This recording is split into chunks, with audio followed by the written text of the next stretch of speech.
بسم الله الرحمن الرحيم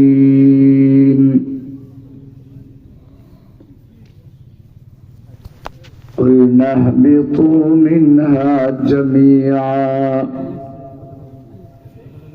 فإما يأتينكم مني هدى فمن تبع هداي فلا خوف عليهم ولا هم يحزنون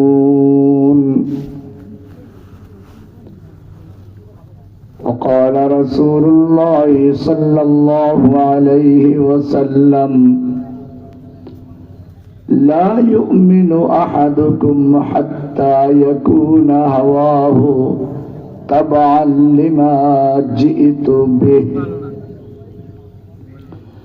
صدق الله تعالى وصدق رسوله النبي الأمي الكريم ونحن على ذلك لمن الشاهدين والشاكرين والحمد لله رب العالمين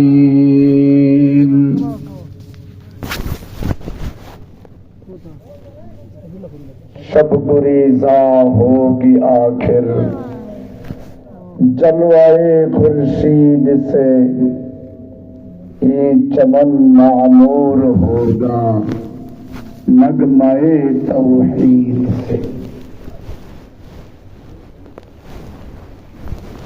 লালমনিরহাট জেলা যুব সমাজের উদ্যোগে আয়োজিত অদ্য 27শে জানুয়ারি 2025 রোজ সোমবার বিকেল 2:15 লালমনিরহাট বিডিআর হাট কেন্দ্রীয় কবরস্থান মাঠের এই মাহফিলের সম্মানিত সভাপতি হাজারাত উলামায়ে কিরাম, অত্র এলাকার সর্বস্তরের সাথী ভাইরা, আল্লাহ সুবহানাহু ওয়া তাআলার মহান দরবারে শুকরিয়া জ্ঞাপন করছি যিনি আমাদেরকে আজকের এই মাহফিলে আসার এবং বসার তৌফিক এনায়েত করেছেন। এজন্য জোরে সোরে বলি আলহামদুলিল্লাহ।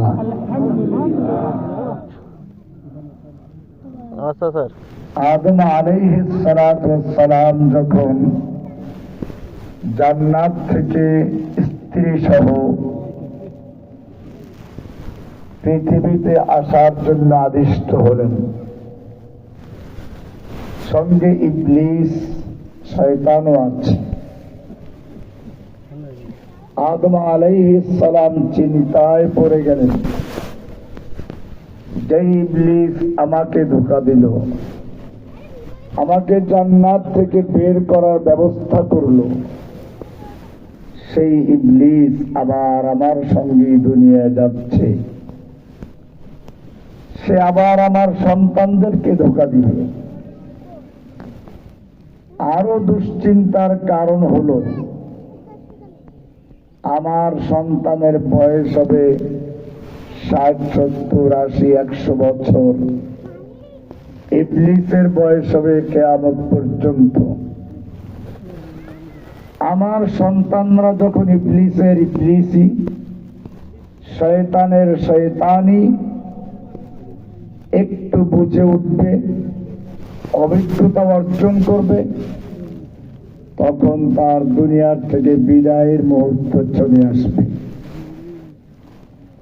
পক্ষান্তরে ইবলিস তার সারা জীবনের জমানো কলা কৌশল, সারা জীবনের অভিজ্ঞতা কাজে লাগিয়ে আমার সন্তানদেরকে একটাই না হয় আরেকটা কৌশল দিয়ে গুমরাহ করবে, পথভ্রষ্ট করবে।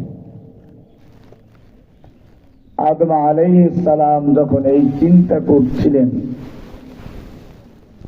আল্লাহ সুবহানাহু ওয়া তাআলা অন্তর্যামী আদম আলাইহিস সালামকে সান্ত্বনা দিলেন। সূরা বাকারা 38 নম্বর আয়াত, কুলনা হাবিতু মিনহা জামিআ, ও আদম, তুমি এবং তোমার স্ত্রী এবং তোমাদের মাধ্যমে তোমাদের কিয়ামত পর্যন্ত আনেওয়ালা যত সন্তান হবে, কুলনা হাবিতু মিনহা জামিআ, সবাই একসাথে নেমে যাও।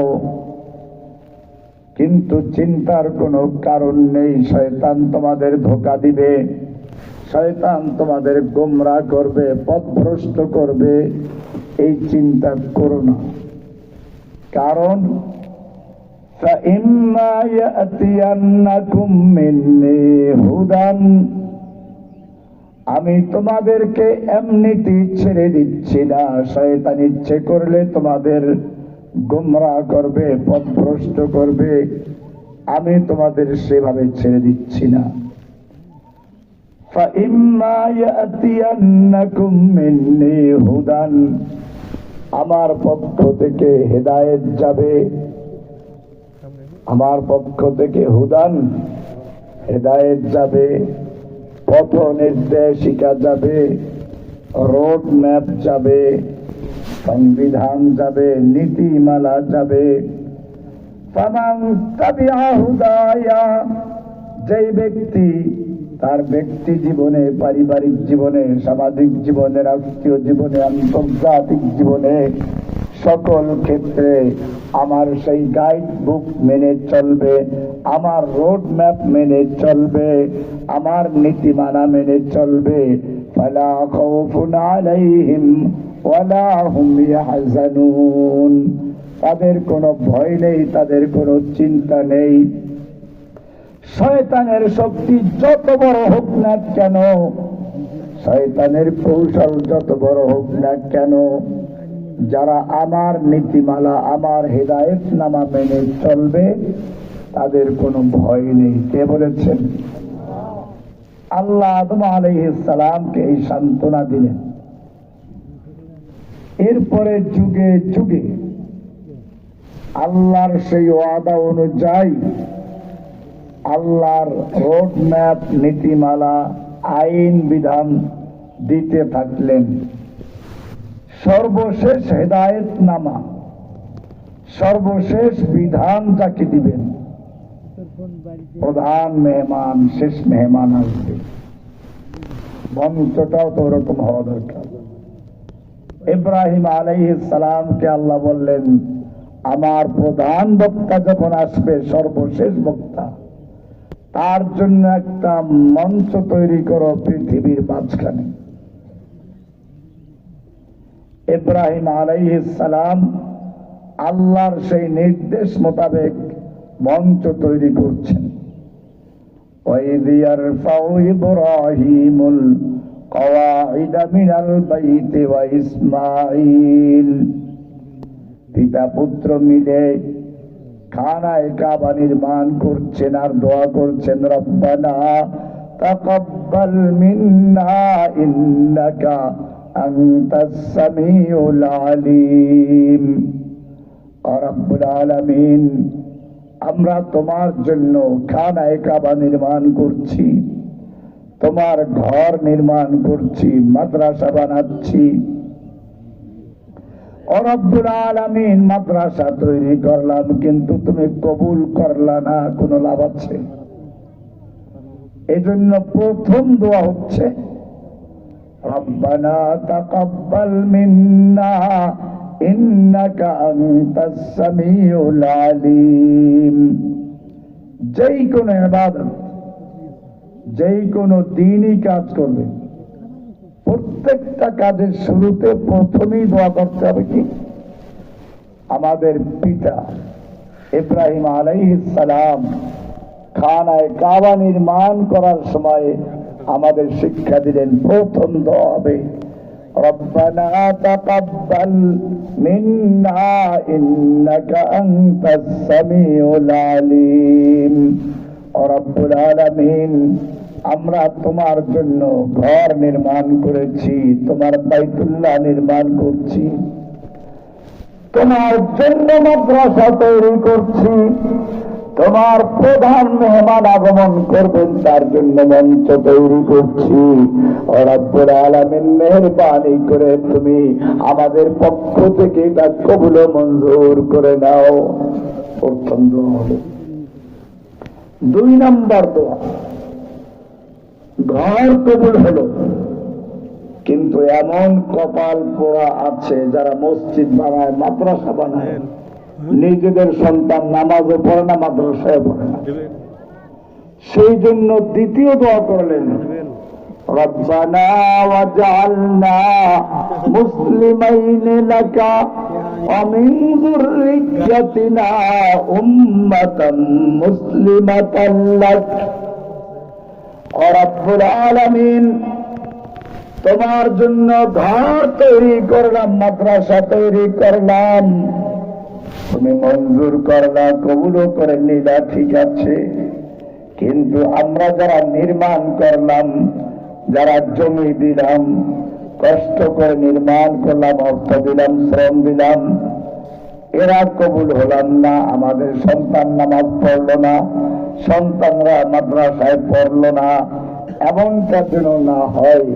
ওয়াজআলনা মুসলিমাইন লাকা, আমাদের দুজনকে সব সময়ের জন্য তোমার কাছে আত্মসমর্পণকারী বান্দা হিসাবে কবুল করে নাও।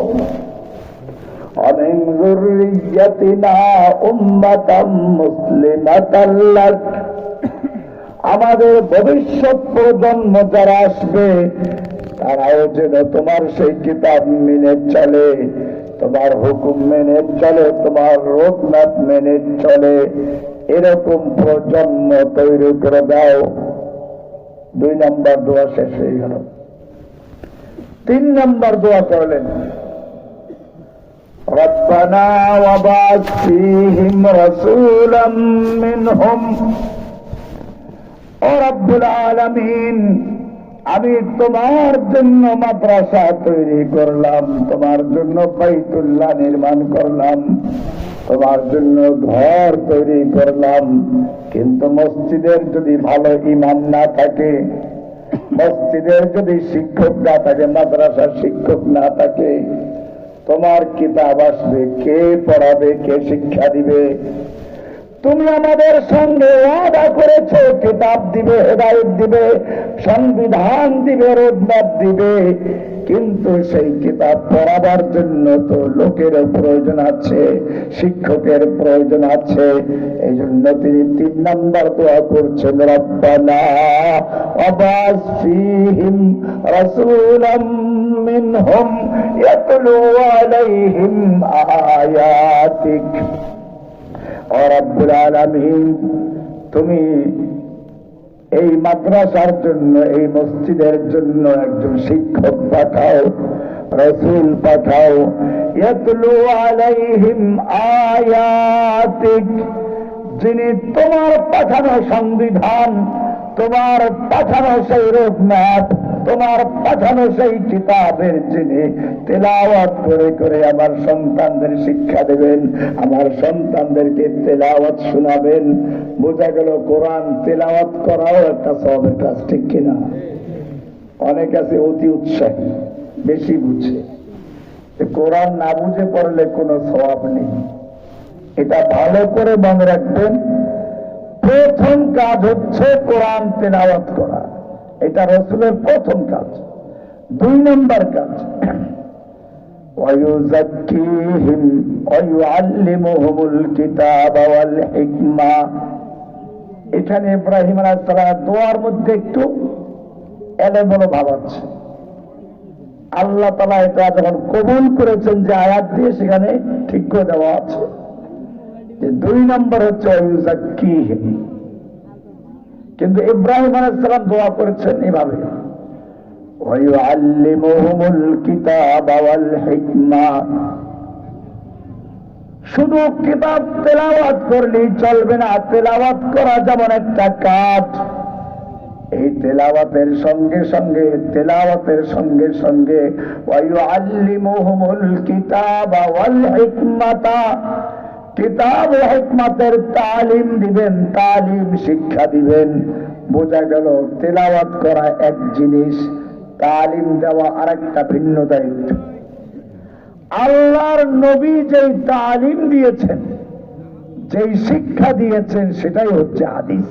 সেগুলোই কি? কাজে অনেকে আছে কোরআন মানে হাদিস মানে না, আপনার এরকম কিছু লোক। কথা খুব সুন্দর যে কোরআনে সব কিছু আছে, আফাসসালনা কুল্লা শাইইন তাফসীলা, কোরআনে সব কিছু আমি সবিস্তারে নাযিল করেছি। এরকম কিছু আয়াত দিয়ে এরা অল্প শিক্ষিত, অশিক্ষিত অথবা সাধারণ শিক্ষিত, কোরআন শিক্ষা যারা শিক্ষিত না, এরকম লোকদের বিভ্রান্ত করে যে হাদিস কিসের আবার, এমন বেয়াদবি করে। আমি কারাগারে এরকম কিছু বেয়াদব পেয়েছি। তাদের বক্তব্য হচ্ছে রাসূল তো পিয়ন, পিয়নের কাজ হচ্ছে চিঠি পৌঁছাইয়ে দেওয়া, চিঠির ভিতরে কি আছে কি না আছে এইটা পিয়নের দায়িত্ব না। তো রাসূল হলেন পিয়ন, দলিল দেয় কোরআনে আয়াত দিয়ে, ইয়া আইয়ুহার রাসূল বাল্লিগ মা উনজিলা ইলাইকা মির রাব্বিক, হে রাসূল আপনার রবের পক্ষ থেকে আপনার প্রতি যা নাজিল করা হয়েছে সেইগুলো আপনি পৌঁছাইয়া দেন। এই তো পৌঁছাইতে বললো, আর কাজ কি? কিন্তু আরবিতে একটা প্রবাদ আছে, হাফিজতা শাইআন আগাবাত আনকা আশিয়া, একটা দেখছে আর বাকি সবগুলো ভুলে গেছে। এখানে পৌঁছাতে বলেছেন, সঙ্গে সঙ্গে তালিমও করতে বলেছেন। আর আয়াতে বলা আছে ওয়ায়ুআল্লিমুহুমুল কিতাবা ওয়াল হিকমা, কিতাব ও হিকমতের তালিম দিবেন। তালিম দিবেন, শুধু তেলাওয়াত করবেন না, তালিম দিবেন। কোরআন বলছে আকিমুস সালাত, সালাত কায়েম করো। সালাত কিভাবে কায়েম করবেন তালিম দিয়েছেন কে? রাসূল সাল্লাল্লাহু আলাইহি ওয়াসাল্লাম শিক্ষা দিয়েছেন। এই পাঁচ ওয়াক্ত নামাজ, তারপরে আমরা রুকু সিজদা করি ধারাবাহিকভাবে, এগুলো দেখিয়েছেন কে? আল্লাহর রাসূলকে জিবরাইল এসে দেখিয়েছেন। এই যে মেরাজের মাস, আল্লাহর নবী যখন মেরাজ থেকে এলেন, পরের দিন যোহরের সময় জিবরাইল আসলেন, আল্লাহর নবীকে খানায়ে কাবার সামনে নিয়ে গেলেন, উযু করালেন, এরপরে যোহরের নামাজ পড়ালেন। প্রথম দিন আউয়াল, আসর, মাগরিব, ইশা, ফজর 5 ওয়াক্ত পড়ালেন। এর পরের দিন আবার যোহরকে শেষ ওক্তে, আসরকে শেষ ওক্তে, মাগরিবকে আগের মতো, ইশাকেও শেষ ওক্তে, ফজরকেও শেষ সময়ে। 2 দিন পর্যন্ত এরকম ইমামতি করলেন। জিবরাইল দেখাইলেন কিভাবে আকিমুস সালাত, সালাত কায়েম করতে হবে। আল্লাহর নবী তারপরে হাদিস সাহাবায়ে কেরামদের শিক্ষা দিলেন। এইভাবে কোরআনের দায়িত্ব পালন করেছেন। ইউআল্লিমুহুমুল কিতাবা ওয়াল হিকমা, কিতাব ও হিকমতের তালিম দিয়েছেন। সুতরাং যারা কোরআন মানবে তারা রাসূলের তালিমকেও মানতে হবে। কোরআনের প্রায় 33টা আয়াত আছে স্পষ্ট, আতিউল্লাহ ওয়া আতিউর রাসূল, তোমরা আল্লাহর আনুগত্য করো, আনুগত্য করো রাসূলের। আবার কথা বলছেন, মাইয়ুতিউর রাসূল ফাকাদ আতা আল্লাহ, যেই ব্যক্তি রাসূলের আনুগত্য করলো, ইতাআত করলো, সে আল্লাহর ইতাআত করলো। ইতাআত করতে বলা হয়েছে, আর এক আয়াতে আরো স্পষ্ট ভাবে বলা হয়েছে, কুল ইন কুনতুম তুহিব্বুনাল্লাহ, হে নবী আপনি আপনার উম্মতদেরকে জানিয়ে দিন, যারা আল্লাহকে ভালোবাসতে চায়, আল্লাহর ভালোবাসা লাভ করতে চায়, তাদেরকে বলুন, কুল ইন কুনতুম তুহিব্বুনাল্লাহ ফাত্তাবিউনি, আমার ইত্তেবা করো, আমার অনুসরণ করো। ইত্তেবা বলা হয় গরুর বাছুরকে আরবিতে বলা হয় তাবউন, তাবিউন, তাবিআতুন, এগুলো অর্থাৎ একজনের পদচিহ্ন দেখে দেখে তারপরে চলা।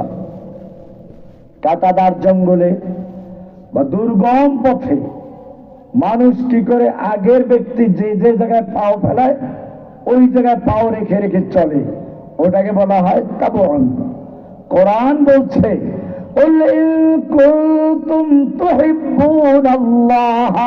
হে নবী আপনি আপনার উম্মতদেরকে জানিয়ে দিন, যদি তোমরা আল্লাহকে ভালোবাসতে চাও, আল্লাহর ভালোবাসা পেতে চাও, ফাত্তাবিউনি, তাহলে তোমরা আমার ইত্তেবা করো, আমার নকশে কদমের উপরে চলো, আমার পদাঙ্ক অনুসরণ করো, আমি যেভাবে যে কাজ করি সেইভাবে করো। কে বলেছেন? আল্লাহর রাসূল সাল্লাল্লাহু আলাইহি ওয়াসাল্লামের জন্য বলেছেন, লা ইউমিনু আহাদুকুম হাত্তা ইয়াকুনা হাওয়াহু তাবআন লিমা জিতু বিহি, তোমাদের কোন ব্যক্তি মুমিন হতে পারে না যতক্ষণ পর্যন্ত আমি যা নিয়ে এসেছি তা পূর্ণরূপে অনুসরণ না করবে। অনুসরণ করতে হবে রাসূলকে। ওয়ায়ুযাক্কিহিম, আমাকে এমন একজন রসুল পাঠাও যেই রাসূলের কাজ হবে কোরআনের তেলাওয়াত করা, যেই রাসূলের কাজ হবে কোরআনের তালিম করা, যেই রাসূলের কাজ হবে হিকমা শিক্ষা দেওয়া, যেই রাসূলের কাজ হবে ওয়ায়ুযাক্কিহিম, তাদেরকে পরিচ্ছন্ন করা, তাদের অন্তরকে, তাদের সমাজকে, রাষ্ট্রকে সমস্ত শিরিক বেদাতের পাপ পঙ্কিলতা থেকে তারা মুক্ত করবে, পরিচ্ছন্ন করবে। এরকম একজন রসুল পাঠান। দোয়া করেছেন কি? ইব্রাহিম আলাইহিস সালাম। কিন্তু একটু উল্টো হয়ে গেছে, একটু কি হয়ে গেছে? কোরআন আছে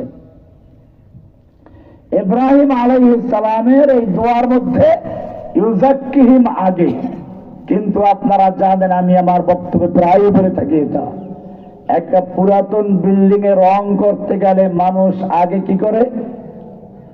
পুরাতন রংটা ঘষে মেজে পরিষ্কার করে তারপরে নতুন রং করে, ঠিক কিনা? ইব্রাহিম আলাইহিস সালাম দোয়া করতে গিয়ে ওয়ায়ুযাক্কিহিম, তাজকিয়া, পরিষ্কার করা, এটা নিয়ে গেছেন শেষে।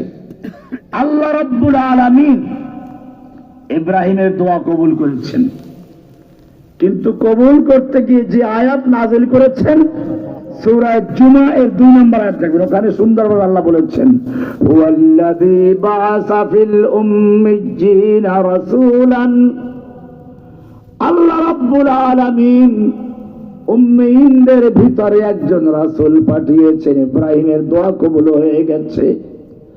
ইব্রাহিমের সন্তানদের জন্য একজন রাসূলের আবেদন করা হয়েছিল। আল্লাহ বলেন রাসূলাম মিনহুম, তাদের ভিতর থেকে একজন রাসূল পাঠানো হয়েছে, ইয়াতলু আলাইহিম আয়াতি, যিনি আল্লাহর আয়াত তেলাওয়াত করে করে আমার উম্মত, আমার বান্দাদেরকে, আমার ইব্রাহিমের সন্তানদেরকে কোরআনের আয়াত তেলাওয়াত করে করে তাদের অন্তরকে পরিচ্ছন্ন করবেন। ওয়ায়ুযাক্কিহিম, কোরআনের রেদ দিয়ে তেলাওয়াতের মাধ্যমে তাদের অন্তরকে, তাদের সমাজকে, রাষ্ট্রকে পরিচ্ছন্ন করবেন কে? আল্লাহর রাসূল সাল্লাল্লাহু আলাইহি ওয়াসাল্লাম দায়িত্ব। ওয়ায়ুআল্লিমুহুমুল কিতাবা ওয়াল হিকমাহ, কিতাব ও হিকমতের তালিম দিবেন। আল্লাহ রাব্বুল আলামিন সেই কিতাব নাজিল করলেন, রাসূল আসলেন, কিতাব নাজিল হয়ে গেল। কোরআন বলছে যালিকাল কিতাবু লা রাইবা ফীহি হুদাল লিল মুত্তাকিন। ও বনি আদম শুনে রেখো, আমি তোমাদের পিতা আদমকে যখন দুনিয়ায় পাঠাচ্ছিলাম তখন অঙ্গীকার করেছিলাম ফাইম্মা ইয়াতিয়ান্নাকুম মিন্নি হুদান, আমার পক্ষ থেকে রোড ম্যাপ পাঠাবো, সংবিধান পাঠাবো।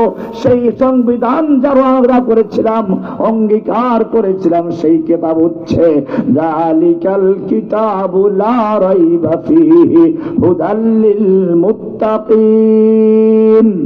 এটা মুত্তাকিনদের জন্য হেদায়েত, মুত্তাকিনদের জন্য রাহনুমা, মুত্তাকিনদের জন্য সংবিধান, মুত্তাকিনদের জন্য রোডম্যাপ, মুত্তাকিনদের নীতিমালা। এই নীতিমালা যদি তুমি ব্যক্তি জীবনে পালন করো, সমাজে পালন করো, সেই সমাজে কোনো অশান্তি থাকবে না, মারামারি কাটাকাটি থাকবে না। এই সংবিধান যদি রাষ্ট্রে কায়েম করো, সেই রাষ্ট্রে মারামারি কাটাকাটি থাকবে না। এই সংবিধান যদি কায়েম করো, সেই সংসদে কোনো গন্ডগোল থাকবে না। এই সংবিধান যদি আদালতে কায়েম করো, ওই আদালতে বেইনসাফি থাকবে না। কে বলেছেন? কিন্তু আমরা কি তা করি? এবারে কোরআনের একটু ভিতরে ঢুকি আমরা। কোরআনের সূরা নিসা 60 নম্বর আয়াত, 4 নম্বর সূরা 60 নম্বর আয়াত, আল্লাহ বলছেন আলাম তারা ইলাল্লাযীনা ইয়াযউমুনা আন্নাহুম আমানু বিমা উনজিলা ইলাইকা ওয়া মা উনজিলা মিন ক্বাবলিক। হে নবী, আপনি কি ওই সমস্ত লোকদেরকে দেখেননি? ইয়াযউমুনা, যারা দাবি করে, যারা কি করে?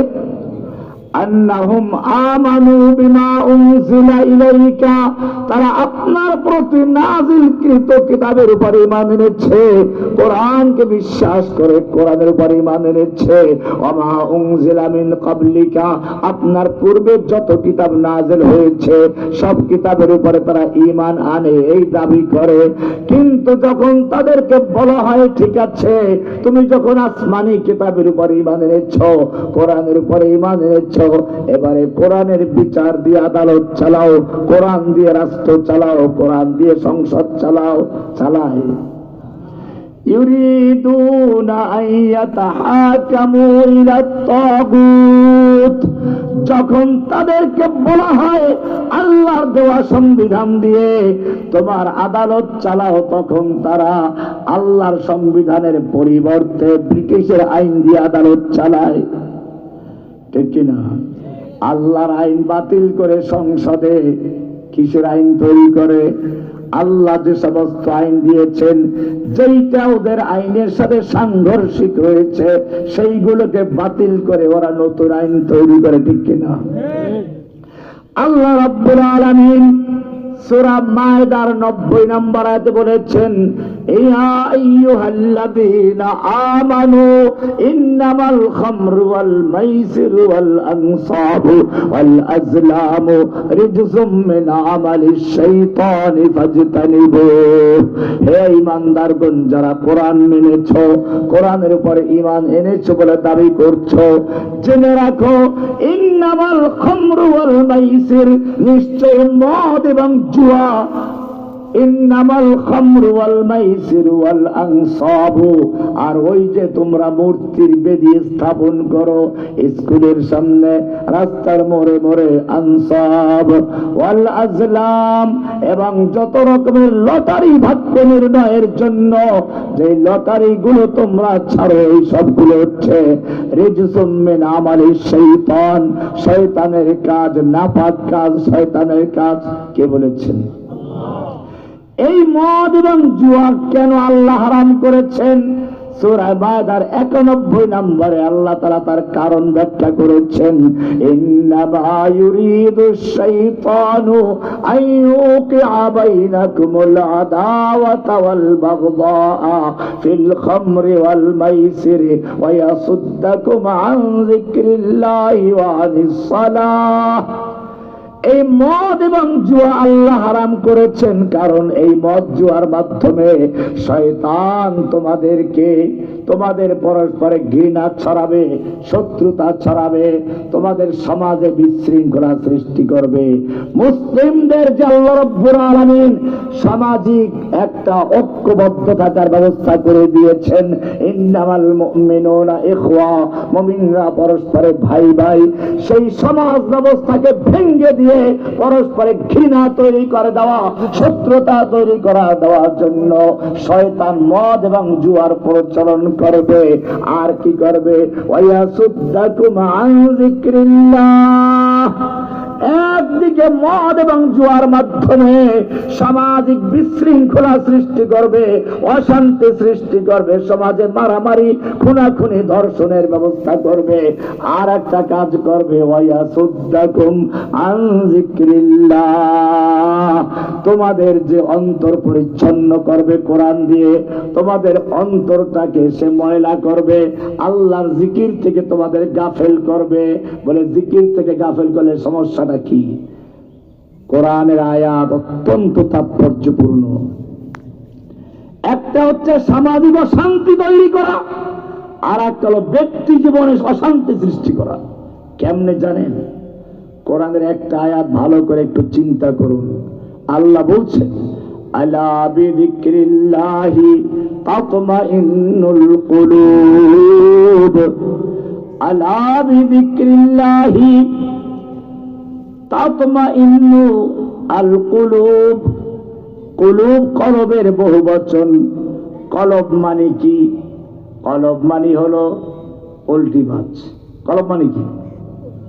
কলব মানে শুদ্ধ বাংলা বললে পার্শ্ব পরিবর্তনকারী, ওলট পালট করে যে। আর সহজ ভাবে বলতে গেলে পোল্ট্রি মাছ। মানুষের কলবটা আসলে পোল্ট্রি মাছ। কেমনে? এই কলব যখন ছোটবেলায় আমরা মায়ের কোলে ছিলাম, আমাদের কলব তখন মা ছাড়া কিছুই বুঝে নাই। মা তার অন্তরে সবসময় বসে আছে মায়ের ভালোবাসা, মায়ের সঙ্গে সবসময় লেগে থাকবে। মায়ের কোল থেকে অন্য কেউ কোলে নিয়ে ভ্যাবা করে কান্না শুরু করে দেয়। কিন্তু যখন একটু বড় হয়ে গেছে, হাঁটা চলা দৌড়াদৌড়ি শিখলো, এবারে কলব মায়ের থেকে পল্টি মেরে খেলার সঙ্গীদের দিকে চলে গেছে। এখন মার কাছে ধারে কাছেও আসে না। মা ডাকলে মারতে হয়, পিটাতে হয়। এরপরে যখন স্কুলে চলে গেল, কলেজে চলে গেল, তার চলার সঙ্গী ছাত্র ভাইরা হলো তার সবচেয়ে আপন লোক। ওদের সঙ্গে চলা, ওদের সঙ্গে থাকা। এরপরে যখন বিয়ে করলো, ওদের থেকে পল্টি মারলো। এবারে তার কলবের সম্পর্ক হয়ে গেল বউয়ের সাথে। এবারে তার কলব বউ ছাড়া কিছুই বুঝে না। এবারে কিছুদিন পরে বাচ্চা হয়ে গেল। এবারে কলব বউকেও পল্টি মেরে বাচ্চার সাথে যুক্ত হয়ে গেছে। এখন বাচ্চার জন্য বউকে পিটায়।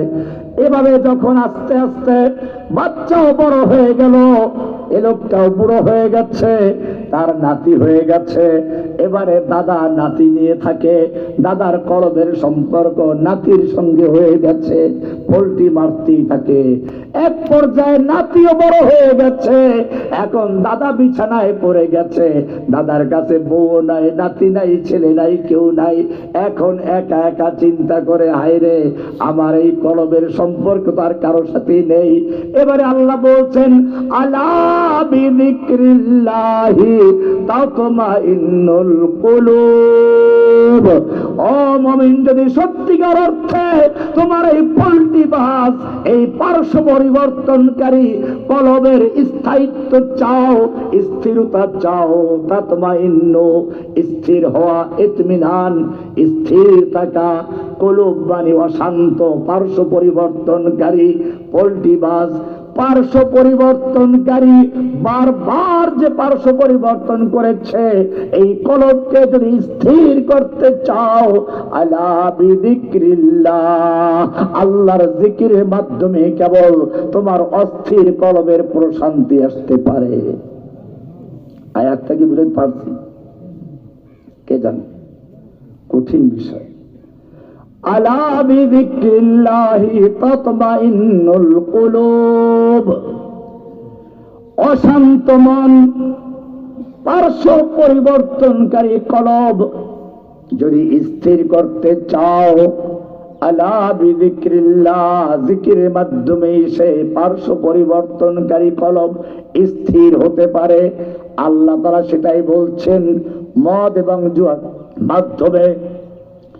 একদিকে শয়তান তোমাদের সামাজিক বিশৃঙ্খলা সৃষ্টি করতে চায়, আর একদিকে কি চায়? ওয়ায়াসুদ্দাকুম আন যিকরিল্লাহ, আল্লাহর জিকিরের মাধ্যমে তোমার মনে যে প্রশান্তি আসবে ওটাকেও দূর করে তোমার ব্যক্তি জীবনে অশান্তি সৃষ্টি করতে চায়। ওয়ানিস সালাহ, এবং আল্লাহ থেকেও সম্পর্ক ছিন্ন করতে চায়। কি মারাত্মক অবস্থা!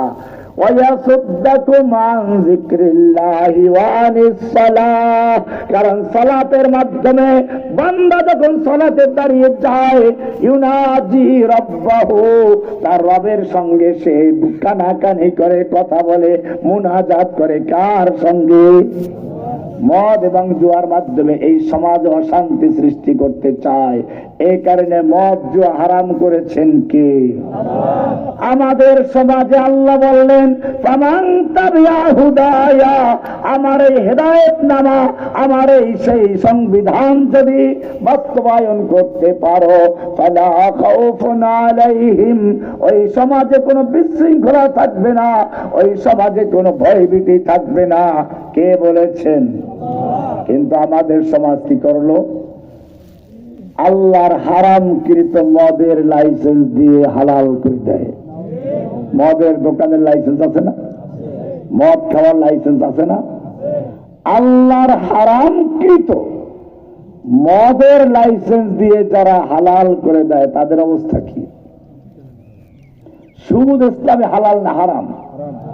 কোরআনে কি সুন্দর করে আল্লাহ বলেছেন, ওয়াহাল্লাল্লাহুল বাই'a ওয়া হাররামার রিবা, আল্লাহ তাআলা মদ সুদকে হারাম করেছেন, ব্যবসাকে হালাল করেছেন।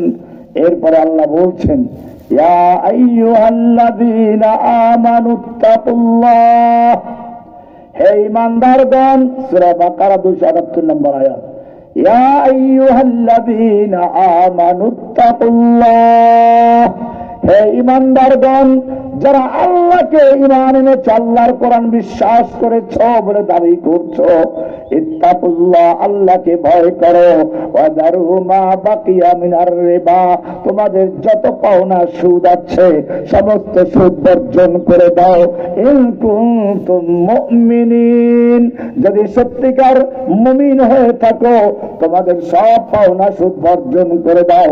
কে বলেছেন? ফাইল্লাম তাফআলু, যদি আল্লাহর হারামকৃত সুদ বর্জন করতে না পারো, ফাআযানু বিহারবিম মিনাল্লাহি ওয়া রাসূলিহি, তাহলে আল্লাহ এবং তার রাসূলের সঙ্গে যুদ্ধের এলান করে দাও। কার সঙ্গে যুদ্ধ? সুদ হারাম করেছেন কে? এবারে আমার রাষ্ট্র বলল যে না, সুদের লাইসেন্স থাকলে অবৈধ না। সোনালী ব্যাংক, রূপালী ব্যাংক, পূবালী ব্যাংক, জনতা ব্যাংক, যত ব্যাংক আছে সব জায়গায় সুদের লাইসেন্স দিয়ে হালাল করে দেওয়া হয়েছে, ঠিক কিনা? আল্লাহ করলেন হারাম, মানুষ করলো হালাল। যারা হালাল করলো তাদের অবস্থা কি? তারা কি মুমিন? কোরআন কি বলে আমরা দেখবো, সূরা নিসা এর 65 নম্বর আয়াত আল্লাহ বলছেন, কি সুন্দর আয়াত, ফালা ওয়া রাব্বিকা লা ইউমিনুন, ফালা ওয়া রাব্বিকা, হে নবী, না, আপনার রবের কসম। কে কসম করছেন? আল্লাহ কসম করে বলছেন, ফালা ওয়া রাব্বিকা লা ইউমিনুন, না, আপনার রবের কসম, ওরা মুমিন নয়। হাত্তা ইউহাক্কিমুকা ফীমা শাজারা বাইনাহুম, যতক্ষণ পর্যন্ত তারা তাদের পারস্পরিক মামলা মোকদ্দমার ক্ষেত্রে, বিচার ফয়সালার ক্ষেত্রে আপনার কাছে বিচার না নিয়ে আসবে। আপনার আদালতে বিচার নিয়ে আসতে হবে, কোরআন সুন্নাহর কাছে বিচার নিয়ে আসতে হবে।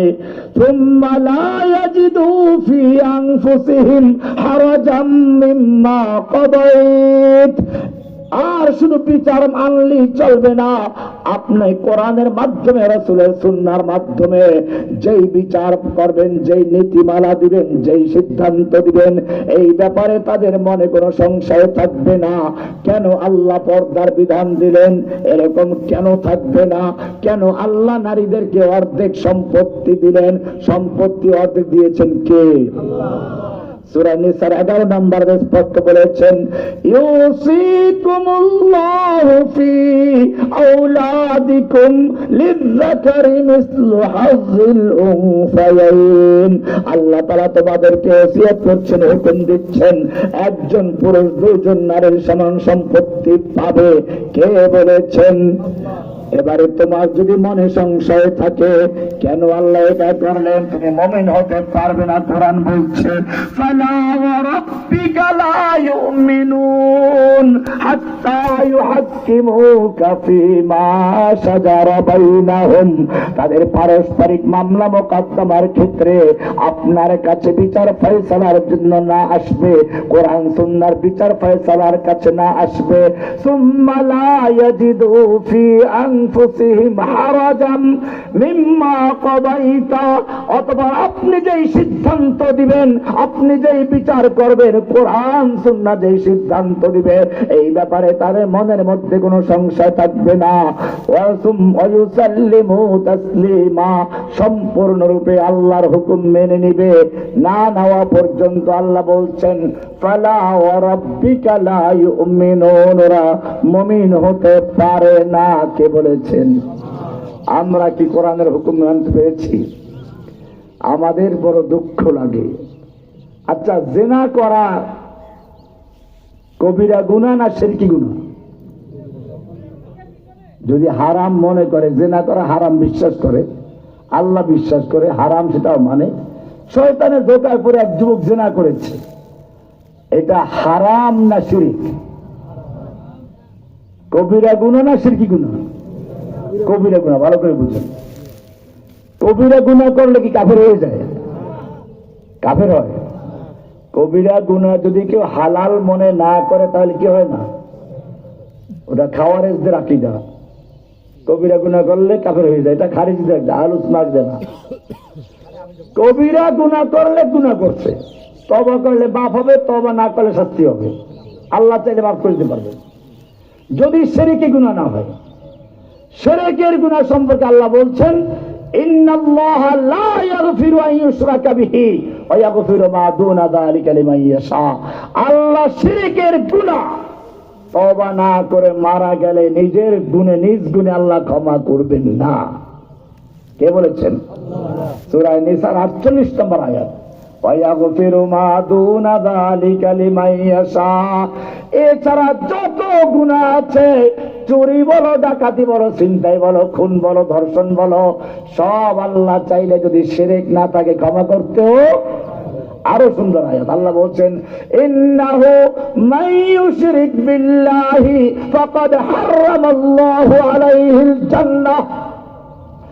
ও মুমিন যারা ঈমান এনেছো, ভালো করে শুনে রেখো, ইন্নাহু মান ইউশরিক বিল্লাহি, যে ব্যক্তি আল্লাহর সঙ্গে শিরিক করলো, ফাকাদ হারামাল্লাহু আলাইহিল জান্নাহ, আল্লাহ তার উপরে জান্নাতকে হারাম করে দিয়েছেন। কি করেছেন? জান্নাত তার জন্য হারাম। আপনি কইবেন যে মাশাআল্লাহ, আমার তো পীর সাহেব হুজুর আছেন, বা আমি জান্নাত হারাম, সমস্যা কি? জাহান্নাম তো বলে নাই, মাঝখানে আর একটা জায়গা আছে, আরাফে থাকবো। আল্লাহ তোমার সেই চিন্তার ফাঁক ফোকর বন্ধ করে বলছেন, ওয়া মাওয়াহুন নার, ওর ঠিকানা জাহান্নাম। ঠিকানা কোথায়? এইবারে তোমার মনে মনে ভাবছো, না না, আমার তো পীর সাহেব হুজুর আছে, আমাকে তরাইয়া নিয়ে আসবে, পার করে নিয়ে আসবে। আল্লাহ বলছেন না, ওয়া মালিয যালিমিনা মিন আনসার। শিরকের গুনার মাধ্যমে যে জুলুম করেছে, শিরকি করা জালেম যারা, তাদের জন্য কোনো সাহায্য করেও থাকবে না। আল্লাহর নবী নিজেও তার চাচা আবু তালেবের জন্য সুপারিশ করতে পারবেন? পরিষ্কার হয়ে গেল। তাহলে যারা রাষ্ট্রীয়ভাবে আল্লাহর আইন বাতিল করে নিজেরা আইন তৈরি করে তারা কারা? তারা কি কবিরা গুনাহ করছে না শিরক গুনাহ করছে? জেনাকারের চেয়ে বড় না ছোট? জেনাকার তো ঘৃণা হয়, কিন্তু এই যে আইন প্রণে তারা কি হয়? কি সুন্দর বিষয়, ভালো করে বুঝেন। এই কারণে আমি বলি যে ইসলামের মূল বক্তব্য লা ইলাহা ইল্লাল্লাহ, এটার সাক্ষ্য দিতে বলা হয়েছে। সাক্ষ্য কোরআন প্রশ্ন করেছে, কুল আইয়ু শাইইন আকবারু শাহাদা, বলো তো সবচেয়ে বড় সাক্ষ্য কোনটি? বড় সাক্ষ্য কোনটি? লা ইলাহা আশহাদু আল্লা ইলাহা ইল্লাল্লাহ। এই সাক্ষ্য না দেওয়া পর্যন্ত তোমার আযান হবে না, এই সাক্ষ্য না দেওয়া পর্যন্ত তোমার ইকামত হবে না, এই সাক্ষ্য না দেওয়া পর্যন্ত তোমার খুতবা হবে না, এই সাক্ষ্য না দেওয়া পর্যন্ত তোর ঈমান হবে না। এই সাক্ষ্য শুধু জিন ইনসান মানব দানব আর পশু পক্ষী দেয় নাই, বরং আল্লাহ বলছেন, স্বয়ং আল্লাহ নিজেও সাক্ষী দিয়েছেন, শাহিদাল্লাহু আন্নাহু লা ইলাহা ইল্লা হুয়া ওয়াল মালাইকাতু ওয়া উলুল ইলমি কাইমান বিল কিসত। সূরা আলে ইমরান 18 নম্বর আয়াত আল্লাহ বলছেন, শাহিদাল্লাহ, আল্লাহ নিজে সাক্ষ্য দিয়েছেন। কে সাক্ষ্য দিয়েছেন? কিসের সাক্ষ্য? লা ইলাহা ইল্লাল্লাহ। ও মুসলমান, লা ইলাহা ইল্লাল্লাহ দুইটা অংশ। কয়টা অংশ? লা ইলাহা একটা, ইল্লাল্লাহ আরেকটা। লা ইলাহা মানে নফি করা, ইল্লাল্লাহ মানে ইসবাত করা। লা ইলাহা মানে তাখলিয়া মানে খালি করা, ইল্লাল্লাহ মানে তাহলিয়া মানে পূরণ করা। লা ইলাহা মানে হচ্ছে কুফর করা, ইল্লাল্লাহ মানে ঈমান আনা। কোরআন সুন্দর করে ব্যাখ্যা দিয়েছে। কোরআন বলছে সূরা বাকারা 256 নম্বর আয়াতে, ফামান ইয়াকফুর বিত্তাগুত। ও মুমিন, যারা লা ইলাহা বলে, লা ইলাহা যারা বুঝে শুনে পড়েছ, লা মানে নেই, ইলাহা মানে কোন মাহবুদ যার আনুগত্য করা যায়, কোন আইন প্রণেতা নাই, কোন শাসনকর্তা নাই, কোন খাজা বাবা নাই, গাজা বাবা নাই, ল্যাংটা বাবা নাই, জুলফে দরাজ নাই, গেসু দরাজ নাই, আতা বক্স নাই, গঞ্জে বক্স নাই, মাজারওয়ালা নাই, বাজারওয়ালা নাই, দরগাওয়ালা নাই, দুর্গাওয়ালা নাই। লা ইলাহা বলে সব তাগুতকে উৎখাত করে দিয়ে মনের থেকে, সমাজ থেকে, রাষ্ট্র থেকে, আদালত থেকে, ব্যাংকের থেকে লা ইলাহা বলে ফামান ইয়াকফুর বিত্তাগুত, সব তাগুতকে উৎখাত করেছে। ওয়া ইউমিন বিল্লাহি ইল্লাল্লাহ বলে শুধু একজনকে বসিয়েছে। কাকে? আল্লাহ। কয়টা জিনিস? কয়টা? তাওহীদের দুই রকম। এটা সবক, তোমাদের আজকের সবক। তাওহীদের কয় রকম? তাওহীদের কালেমার নাম লা ইলাহা ইল্লাল্লাহ। লা ইলাহা ইল্লাল্লাহ তাওহীদের কালেমার কয় রকম? কয় রকম? কি কি? লা ইলাহা মানে কুফর বিত্তাগুত। লা ইলাহা মানে কি? ইল্লাল্লাহ মানে ঈমান বিল্লাহ। কয়টা হলো? দলিল কি? সূরা বাকারার 256 নম্বর আয়াত। আন্দাজে কোরআন কই দেয়। এই বেটা আমি নাম্বার বলি নাই, নাম্বার মুখস্থ করবি। ধরা পড়ে গন্ডগোল লাগে, রহমানের লেকচার শুরু উদ্ভূত হয়ে গেছে। রহমানি কোরআনের দলিল দেয় নাই। তুই কোরআন বুঝে কাজ করলে করবি, রহমানের রেফারেন্স দিবি না, খবরদার। যত করে ধরা পড়ে উল্টা যখন ঝুলায় দুইটা বাড়ি ধরে, এই তুই সব লাইনে কেমনে আসলি? রহমানের লেকচার উদ্ভূত হয়ে গেছে। তোর রহমানি কোরআন ধরাই দেয় নাই, বল আমি কোরআন পরে উদ্বুদ্ধ হয়েছি। এটা আরেকটা শিরক, রহমানের পূজা করা। রহমানের ইবাদত করো তোমরা, ইবাদত কর। কখনো রহমানি কোন দলের দিকে আহ্বান করে নাই। রহমানি কোন সময় দলের দিকে আহ্বান করে কোন দল টল নাই। আমার দলের নাম ইসলাম, আমি বলেছি সবসময়। আমার পরিচয়, আমি একজন মুসলিম। মিল্লাতা আবিকুম ইব্রাহিম হুয়া সাম্মাকুমুল মুসলিমিন। আমাদের নাম কি?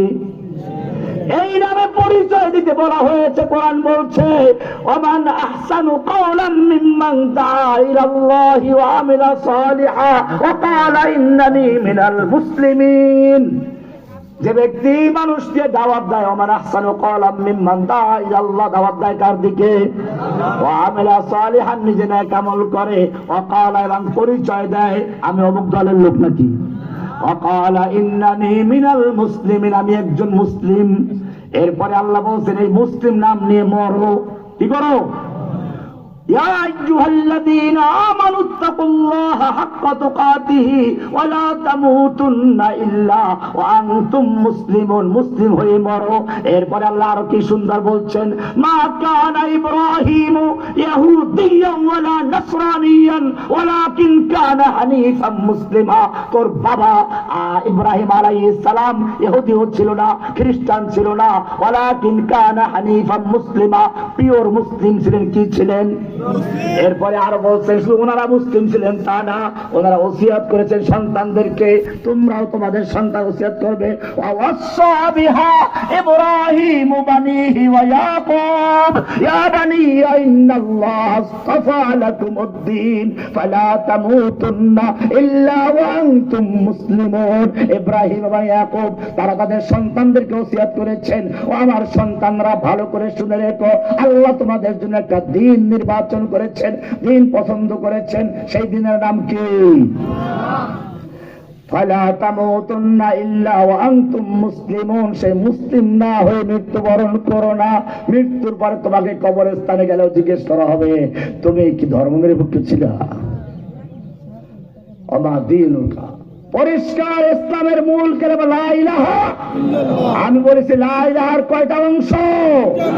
লা ইলাহা মানে খালি করা, লা ইলাহা কোন ইলাহ নেই, কোন মাবুদ নেই যার বিধান মানা যায়, যার হুকুম মানা যায়, যাকে পূজা করা যায়, যার নামে সিজদা করা যায়, যার নামে পশু জবাই করা যায়, যার কাছে প্রার্থনা করা যায়। লা ইলাহা বলে সব উৎখাত করেছে, অন্তর থেকে উৎখাত করো লা ইলাহা, সমাজ থেকে উৎখাত করো, আদালত থেকে উৎখাত করো, রাষ্ট্র থেকে উৎখাত করো, রাজ্য থেকে উৎখাত করো, সংসদ থেকে।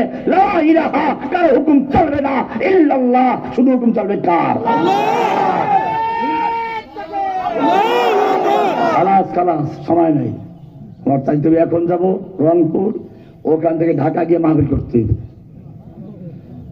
ভাইরা আমার, আল্লাহ এবার বলছে লা ইলাহা, লা ইলাহা মানে কুফর বিত তাগুত। লা ইলাহা মানে কি?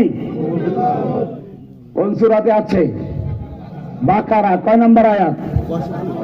256। ভুলবে না তো? আবার কইবে না তো? রহমানি বলে গেছে। কে বলেছেন?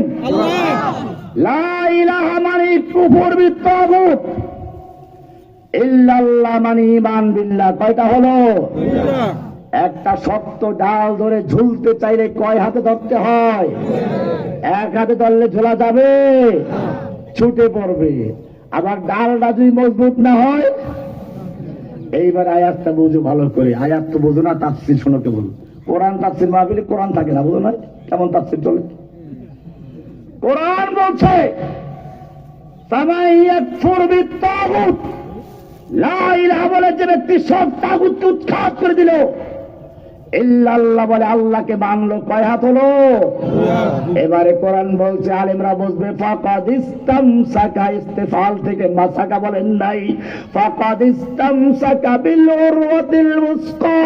সেই ব্যক্তি শক্তভাবে ধারণ করেছে, দুই হাতে ধারণ করেছে। কি ধারণ করেছে? বিল উরওয়াতিল উসকা, মজবুত হাতল, শক্ত হাতল, শক্ত রশি, লাং ফিসামা লাহা, যা কখনো ছিঁড়ে যাবার নয়, যা কখনো। কে বলেছেন?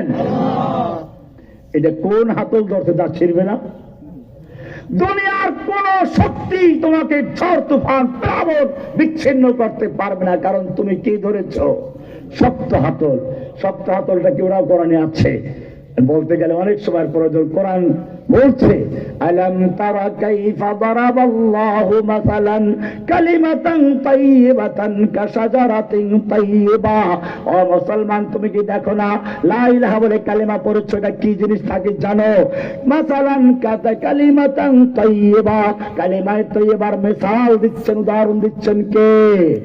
কাশাজারাতিন তাইয়্যিবা, একটা গাছের সঙ্গে, খেজুর গাছের সঙ্গে, আসলুহা সাবিতুন, যেই গাছের শিকড় থাকে মাটির ভিতরে গাড়া, অফরউহা ফিস সামা, ডালগুলো থাকে উপরে, ঝড়ো হাওয়া বাতাসে ডালগুলো ঝরে যায় না। আল্লাহ বলছেন ঠিক তেমনি ভাবে লা ইলাহা বলে যখন কোন ব্যক্তি সব তাগুতকে বর্জন করে ইল্লাল্লাহ বলে আল্লাহকে মানে নে, আল্লাহ বলছেন ফাকাদ ইসতামসাকা বিল উরওয়াতিল উসকা, সে মজবুত হাতল ধরেছে, সাত আসমান ভেদ করে, লৌহ কলম ছেদ করে আল্লাহর আরশ ধরেছে। লান ফিসামা লাহা, দুনিয়ার নরেন্দ্র মোদীর যত পারমাণবিক বোমা আছে, ক্ষেপণাস্ত্র আছে, আর যত সৈনিক আছে, লান ফিসামা লাহা, তাকে আল্লাহ থেকে বিচ্ছিন্ন করতে পারবে না, তাকে পরাজিত করতে পারবে না। যালিকা বিআন্নাল্লাহা মাওলাল্লাযীনা আমানু ওয়া আন্নাল কাফিরিনা লা মাওলা লাহুম, কারণ সে লা ইলাহা বলে সব তাগুতকে বর্জন করেছে, ইল্লাল্লাহ আল্লাহকে গ্রহণ করেছে। ওদের অস্ত্র আছে, পারমাণবিক বোমা আছে, মাওলা নেই। ওদের সৈনিক আছে, মাওলা নেই। ওদের জনগণ আছে, মাওলা নেই। তোমাদের কিচ্ছু নেই, মাওলা আছে। যালিকা বিআন্নাল্লাহা মাওলাল্লাযীনা আমানু ওয়া আন্নাল কাফিরিনা লা মাওলা লাহুম। আসসালামু আলাইকুম ওয়া রাহমাতুল্লাহি ওয়া বারাকাতুহু।